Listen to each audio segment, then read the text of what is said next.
Hello बच्चों, स्वागत है आपके अपने YouTube चैनल साइंस एडुकेशन 2.0 में। मैं हूं पीयूष गुप्ता और आज हम स्टार्ट करने वाले हैं क्लास 10 फिजिक्स चैप्टर 2 प्रकाश का अपवर्तन, रिफ्रैक्शन ऑफ लाइट। तो सबसे पहले हम रिफ्रैक्शन ऑफ लाइट पढ़ाने से पहले सबसे पहले हम जानेंगे दर्पण के बारे में। दर्पण, मिरर होता क्या है, मिरर के प्रकार। तो ये सबसे पहले स्टार्ट करते हैं हम दर्पण के बारे में। तो दर्पण देखिए, दर्पण जिसे हम मिरर कहते हैं। दर्पण प्रायः कांच का टुकड़ा होता है जिसका एक सतह सिल्वर यानी कलई किया होता है। आइए इसको समझते हैं हम।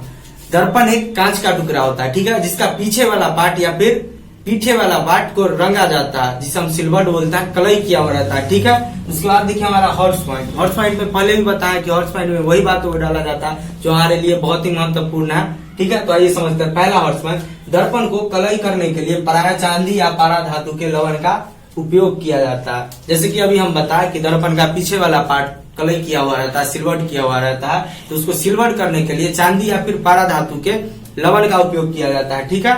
और उसके बाद देखिए दर्पण को कलई क्षारण के रोकने के लिए रेड ऑक्साइड का परत चढ़ा होता है। दर्पण के पीछे जब हम चांदी या फिर पारा धातु का लवण चढ़ाते हैं तो उसके साथ साथ रेड ऑक्साइड का भी परत चढ़ा देते हैं, इसलिए ताकि वो झड़े नहीं पीछे से, क्योंकि झड़ जाएगा तो उसके बाद कांच हो जाएगा जिससे हम आर पार देख सकते हैं। जब आर पार देख लेंगे तो थोड़ी मेरा फेस देखेगा, ठीक है।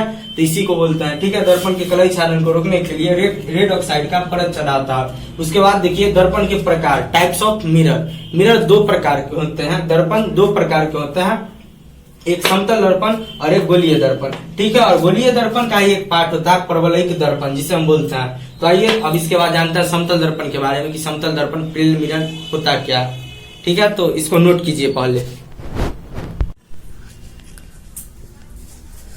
तो आइए अब हम समतल दर्पण के बारे में जानते हैं, प्लेन मिरर के बारे में, ठीक है।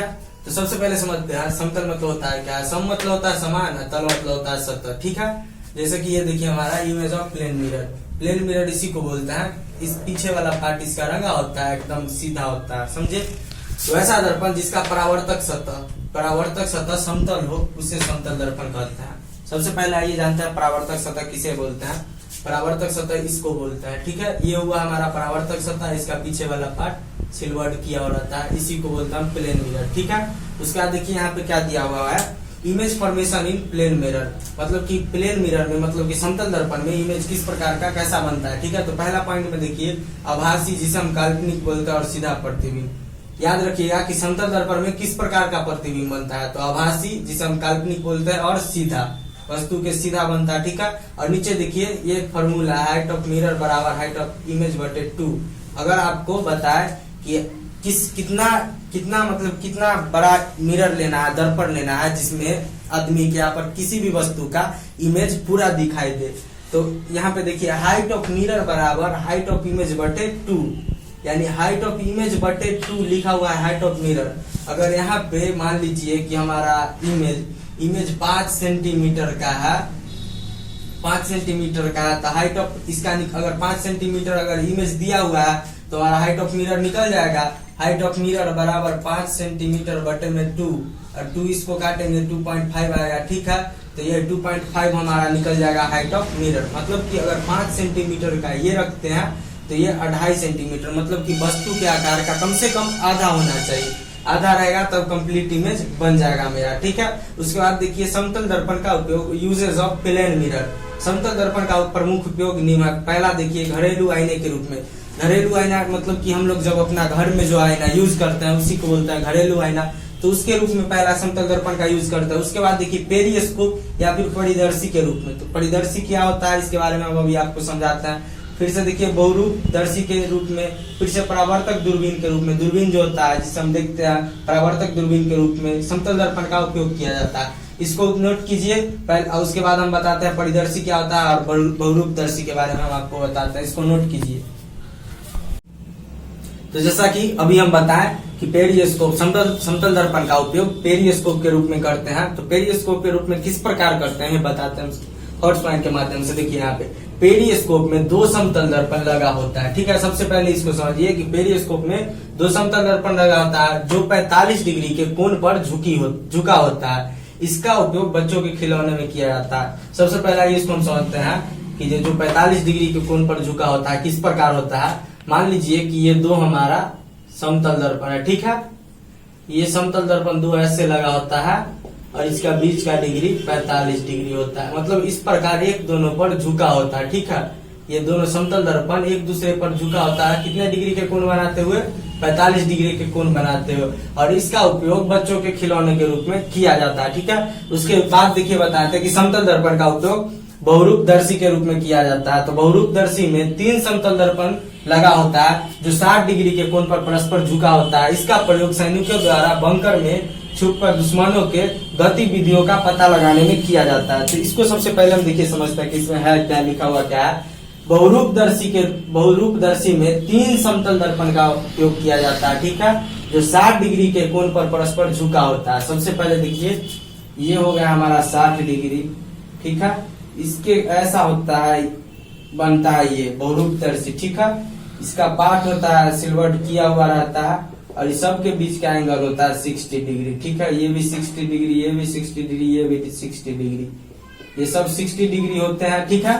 और इसका उपयोग किस चीज में किया जाता है? इसका प्रयोग सैनिकों द्वारा बंकर जानते हैं जिसको पनडुब्बी बोलते हैं, पानी के नीचे चलता है। तो बंकर में छुपकर दुश्मनों के गतिविधियों का पता लगाने में किया जाता है। बंकर इसको बोलते हैं। देखिए ये बंकर इस टाइप का होता है जिसमें यहाँ से खुला हुआ रहता है और अंदर में सैनिक सब रहता है, ठीक है। इसे करता क्या है, यहाँ पे इसको यहाँ पे इस प्रकार लगाया जाता है ना कि पीछे से जो दुश्मन आता है पानी में, यहाँ से नाव लेकर यहाँ से इस प्रकार लगा रहता है कि इसमें से यहाँ देखता है और यहाँ से अंदर वाला देख लेता है कि हाँ कितना स्पीड से आ रहा है, कहाँ पे है। तो यही सैनिकों द्वारा बंकर में छुपकर दुश्मनों की गतिविधियां पता लगाने में किया जाता है, ठीक है। इस दोनों हॉट्स पॉइंट को लिखिए और समझ गए होंगे इस हॉट्स पॉइंट को। उसके बाद पढ़ाते हैं गोलीय दर्पण, स्फेरिकल मिरर के बारे में। इस दोनों को नोट कीजिए हॉट्स पॉइंट। तो आइए अब हम गोलीय दर्पण, स्फेरिकल मिरर के बारे में हम जानते हैं, ठीक है।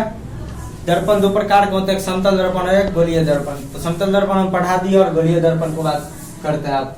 गोलीय दर्पण जिसे हमें स्फेरिकल मिलता है, ये हुआ हमारा स्फेरिकल मिरर, ठीक है। वैसा दर्पण जिसका परावर्तक सतह खोखले गोले के भाग होता है, इसी को बोलते हैं गोलीय दर्पण, ठीक है। वैसा दर्पण जिसका परावर्तक सतह खोखले गोले के भाग होता है, उसी को बोलते हैं गोलीय दर्पण, ठीक है। उसके बाद देखिए पॉइंट, गोलीय दर्पण से संबंधित बातें, related point of spherical mirror. Spherical mirror से रिलेटेड पॉइंट कुछ जानते हैं हम, ठीक है। इसको देखिए यहाँ पे, ये हमारा हो गया स्फेरिकल मिरर। इसमें बहुत सारा पॉइंट है, इसको पहले हम सबसे पहले जानते हैं। ये जो यहाँ से यहाँ तक के लेकर के आपको लाइन दिखता है, इसको बोलते हैं प्रधान अक्ष। यहाँ वाला बिंदु और यहाँ वाला बिंदु को बोलते हैं हम ध्रुव, जिसे हम P से सूचित करते हैं। और इसके बीच के दूरी, इसको बोलते हैं वक्रता केंद्र। वक्रता केंद्र से इधर का दूरी और इस वक्रता केंद्र से इधर का दूरी, इसको बोलते हैं वक्रता, इसको वक्रता केंद्र बोलते हैं बिंदु को। और दोनों दूरी जो होता है इसको बोलते हैं वक्रता त्रिज्या, ठीक है। तो इसको नोट कीजिए और इसके बाद हम बताते हैं इन सब चीजों के बारे में। प्रधान अक्ष, ध्रुव, वक्रता केंद्र, द्वारक, ये सब किसके बोलते हैं, वक्रता त्रिज्या, ये सब चीज के बारे में हम आपको बताते हैं, ठीक है। इसको पहले नोट कीजिए।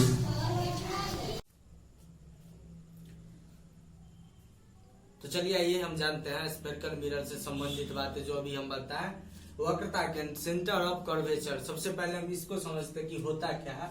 गोलीय दर्पण के जिस खोखले गोले का भाग होता है उसके केंद्र को वक्रता केंद्र बोलता है। इसे C से सूचित किया जाता है। मान लीजिए कि ये हमारा गोलीय दर्पण है, ठीक है, और ये इसका केंद्र है, यह इसका केंद्र है। इसी केंद्र को बोलते हैं हम वक्रता केंद्र, ठीक है। इसी केंद्र को हम बोलते हैं वक्रता केंद्र। ये सिर्फ हम समझाने के लिए अभी जस्ट बताया, इसका अथी बता दिए थे, फिगर बताए थे, उसमें सब चीज को समझा दिए थे। उसके बाद देखिए ध्रुव, जिसको हम पोल बोलते हैं। किसी दर्पण के माध्य बिंदु को ध्रुव करते हैं, इसे P से सूचित करते हैं। अभी क्या बताते हैं कि यहाँ पे ध्रुव होता है और यहाँ पे ध्रुव होता है। ये हमारा दर्पण है, दर्पण के माध्य बिंदु, ये जो दोनों बिंदु होता है इसी को बोलते हैं पोल, जिसे हम ध्रुव बोलते हैं। वक्रता त्रिज्या, रेडियस ऑफ कर्वेचर।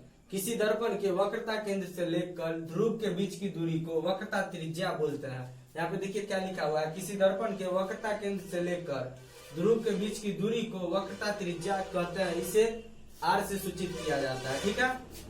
अभी हम बताया क्या कि किसी दर्पण के वक्रता केंद्र, माने ये हो गया हमारा वक्रता केंद्र और पोल, ये हो गया पोल, यानी इसके बीच के दूरी को, यहाँ से यहाँ तक के बीच के दूरी को हम बोलते हैं वक्रता त्रिज्या। इसी दोनों को बोलते हैं वक्रता त्रिज्या, जिसको हम R से सूचित करते हैं, ठीक है। उसके बाद देखिए मुख्य अक्ष या फिर प्रधान अक्ष, मेन एक्सिस और प्रिंसिपल एक्सिस जिसे हम बोलते हैं। किसी दर्पण के वक्रता केंद्र तथा ध्रुव को मिलाने वाली सीधी रेखा को मुख्य अक्ष कहते हैं या फिर प्रधान अक्ष कहते हैं। ये देखिए इसका वक्रता केंद्र और पोल ध्रुव को मिलाने वाली सीधी रेखा, ये जो हमारा रेखा हुआ इसी को बोलते हैं मुख्य अक्ष या फिर प्रधान अक्ष, प्रिंसिपल एक्सिस जिसे बोलता है। ठीक है, उसके बाद देखिए द्वारक जिसे हम एपर्चर बोलते हैं।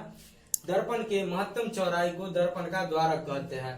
दर्पण के महत्तम चौड़ाई को इसका द्वारक कहते हैं। यहाँ के इसके बीच के जो हो गया इसका चौड़ाई, इसी को बोलते हैं हम द्वारक। ठीक है, तो इसको नोट कीजिए और मिलते हैं नेक्स्ट वीडियो में। नेक्स्ट वीडियो में यहाँ से स्टार्ट करेंगे दर्पण के ये गोलीय दर्पण का प्रकार पढ़ाएंगे, उत्तल दर्पण, अवतल दर्पण, इसी सब चीज के बारे में। तो इसको नोट कीजिए। आज तक के लिए इतना ही काफी है। मिलता है नेक्स्ट वीडियो में। वीडियो अच्छा लगे तो लाइक शेयर सब्सक्राइब कीजिए। धन्यवाद। इसको नोट कीजिए।